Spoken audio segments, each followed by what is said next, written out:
नमस्कार दोस्तों, एक बार फिर से आप सभी का आपके अपने YouTube चैनल में बहुत बहुत स्वागत है। आज हम लेकर आए हैं भगवान विश्वकर्मा से जुड़ी ऐसी कथा जो आपने आज तक नहीं सुनी होगी। साथ ही साथ विश्वकर्मा पूजा का महत्व और पूजा विधि भी हम आपको बताएंगे। विश्वकर्मा जी को देवताओं का शिल्पकार कहा जाता है। वे न केवल ब्रह्मांड के दिव्य वास्तुकार हैं, बल्कि हर यंत्र, हर भवन, हर नगर, यहाँ तक कि देवताओं के भव्य अस्त्र शस्त्र और रथ भी उनकी ही कृपा से बने हैं। तो आइए जानते हैं विस्तार से विश्वकर्मा पूजा की कथा और महत्व के बारे में। भगवान विश्वकर्मा को देव शिल्पी और विश्व निर्माता कहा जाता है। पुराणों में वर्णन है कि उन्होंने स्वयं भगवान ब्रह्मा की आज्ञा से इस सृष्टि का निर्माण किया। उनके बारे में मान्यता है कि उन्होंने केवल स्वर्ग, इंद्रपुरी, द्वारिका, लंका और हस्तिनापुर जैसे राजमहलों का निर्माण किया, बल्कि भगवान विष्णु का सुदर्शन चक्र और भगवान शिव का त्रिशूल भी उनकी ही कारीगरी का अद्भुत उदाहरण है। तो आइए अब हम सुनाते हैं आपको भगवान विश्वकर्मा जी की जन्म कथा। पुराणों के अनुसार भगवान विश्वकर्मा का जन्म ब्रह्मा के मानस पुत्र धर्म और वस्तु देवी के घर हुआ। कुछ मान्यताओं में यह भी कहा जाता है कि वे सूर्य की किरण से उत्पन्न हुए। जन्म से ही उनमें दिव्य शिल्प कला का वरदान था। कहा जाता है कि बाल्यकाल में ही उन्होंने अद्भुत यंत्र और औजार बनाए और धीरे धीरे उन्हें देव शिल्पी की उपाधि मिली। अब हम आपको सुनाते हैं विश्वकर्मा जी से जुड़ी कुछ अद्भुत कथाएं जो कि उनकी दिव्य रचनाओं की है। सबसे पहले हम आपको बताते हैं लंका निर्माण की कथा। रामायण में वर्णन मिलता है कि रावण की लंका सोने की बनी थी।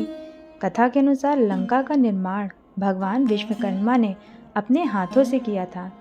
जब निर्माण पूरा हुआ तो रावण ने उनसे कहा, हे विश्वकर्मा, यह नगर तो सोने का अद्भुत महल है। इसमें आपका परिश्रम अतुलनीय है। इसका मूल्य तो असीमित है। इस पर विश्वकर्मा जी ने उत्तर दिया, रावण, मैं तो केवल शिल्पकार हूँ। मेरा कर्तव्य निर्माण करना है। मूल्य और स्वामित्व तुम्हें ही तय करना है। इस प्रकार उन्होंने न केवल लंका का निर्माण किया, बल्कि उसे स्वर्णमयी वैभव से भर दिया। अब हम आपको द्वारिका नगरी से जुड़ी हुई एक कथा बताते हैं। भगवान श्री कृष्ण के निवास हेतु समुद्र के मध्य एक नगरी की आवश्यकता थी। तब श्री कृष्ण ने विश्वकर्मा जी को आदेश दिया। विश्वकर्मा जी ने समुद्र के देवता से निवेदन किया कि वे भूमि प्रदान करें। समुद्र देव ने भूमि दी और वहां विश्वकर्मा जी ने भव्य द्वारिका नगरी का निर्माण किया, जो आज भी धार्मिक महत्व रखती है।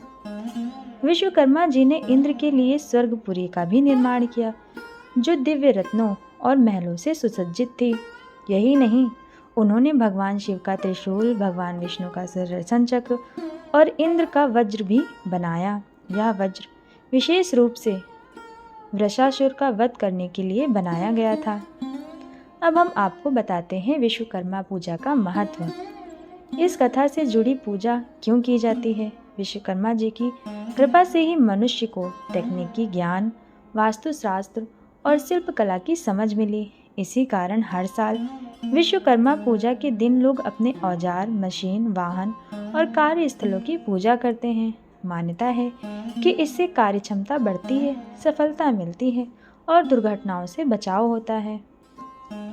विश्वकर्मा पूजा भाद्रपद या अश्विन माह की विशेष तिथि पर की जाती है, जिसकी विधि कुछ इस प्रकार है, जैसे कि प्रातः स्नान कर घर और कार्यस्थल को स्वच्छ किया जाता है। भगवान विश्वकर्मा की मूर्ति या चित्र स्थापित किया जाता है। सभी औजार, मशीनें और वाहन धोकर उन पर तिलक किया जाता है। धूप, दीप, अक्षत और पुष्प चढ़ाए जाते हैं। फिर मंत्रों का जाप किया जाता है। अंत में आरती और प्रसाद वितरण किया जाता है। आज भी चाहे कारखाने हों, दुकानें, फैक्ट्रियां या बड़ी कंपनी, हर जगह विश्वकर्मा पूजा धूमधाम से की जाती है, क्योंकि यह पूजा केवल धार्मिक ही नहीं, बल्कि श्रम और परिश्रम के सम्मान का पर्व है।